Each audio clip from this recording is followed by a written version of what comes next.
Salvador. The administration maintains the position that this individual who was deported to El Salvador and will not be returning to our country was a member of the brutal and vicious MS-13 gang. MS-13 gang, which this president has designated as a foreign terrorist organization. Foreign terrorists do not have legal protections in the United States of America.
The administration has expressed a complete confidence in how all the deportation flights to El Salvador were conducted, but now that the administration has conceded that there was an error of one Salvadoran national, will there be any reviews conducted, and does the president express any thoughts on the one error that was disclosed in court last night? Well, first of all, the error that you are referring to was a clerical error. It was an administrative error. The administration maintains the position that this individual who was deported to El Salvador and will not be returning to our country was a member of the brutal and vicious MS-13 gang. That is fact number one. Fact number two, we also have credible intelligence proving that this individual was involved in human trafficking.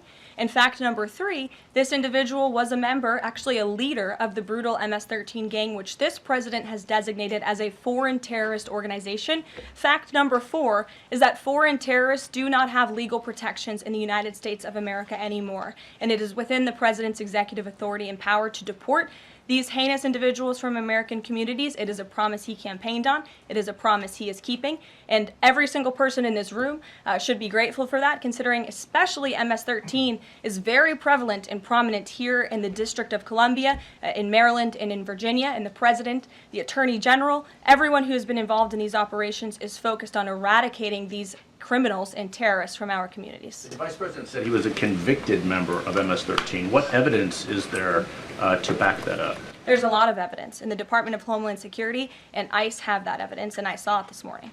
You said you'd seen evidence that this man was a convicted gang member. In what court was he convicted, and for what? This individual was an MS-13 ringleader.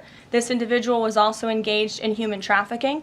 And I'm glad you brought up this point again, because I would like to point out that if you just saw the headline from the insane, failing Atlantic magazine this morning, you would think this individual was Father of the Year, living in Maryland, living a peaceful life, when that couldn't be further from the truth. They didn't even mention in the title of that article, or even in the first paragraph, that this individual is an illegal criminal who broke our nation's immigration laws.